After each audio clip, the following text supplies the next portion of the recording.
Hi, it's Will Crockett here from ShootSmarter.com, DiscoverMirrorless.com, and I had a bit of an aha moment last week. I got a chance to talk to my buddy Scott Bourne about a couple of the issues that I'm having with longer lenses.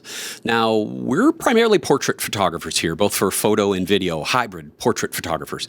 Well, when we use a long lens, it's typically not for getting to do the cool stuff that Scott needs to do, like shooting eagles and stuff. I mean, I wish I could, but we're using long lenses in order to simplify backgrounds. If we're doing a portrait, half-length, full-length, even tighter outdoor particularly, and our background is way too busy, we'll move the camera back, put on a longer lens, zoom in. That really simplifies as well as blurs out that background.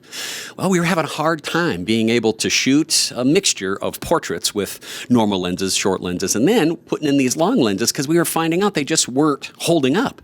Contrast-wise, sharpness-wise, they were not comparable. Well, we went and tested a couple of the lenses, longer lenses for Micro Four Thirds, and found that maybe the highest rated one of the bunch was the Panasonic 100-300. Well, I didn't have a whole lot of luck with it. So when I was chit-chatting with Scott in Las Vegas, he said, well, how did you test it, man? I said, well, I used it wide open, and then I used it halfway stop down, and then I zoomed it all the way out, and I zoomed it all the way back, and I did one spot in the middle, and I found out that this lens was kind of spotty, that there were areas of this lens that it gave me results that were okay, but then there were too many areas that gave me results that weren't okay. And Scott says, here, try this. Go back and retest the lens. Instead of zooming it all the way out to 300 millimeters, pull it back 10% or 20% and take a look.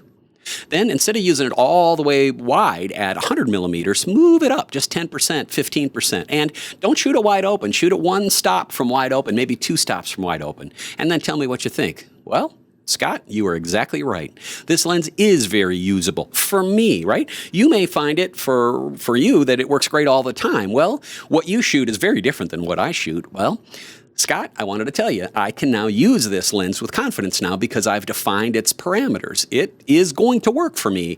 One stop down from wide open, 2, 3 stops down from wide open, and as long as I don't max it out in length, either forwards or backwards, I'm totally good to go.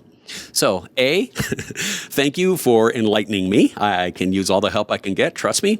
And B, thanks for sharing something like that because, your caliber, you don't really need to take the time out to help photographers figure out what their problems are. You could just as easily be, I guess you're in Alaska or something this week, out there showing folks what you do. So thanks for sharing that info, man. You know how we are here. We like to share stuff too. So from the DiscoverMirrorless.com and ShootSmarter.com universe, we say thank you to Scott Bourne.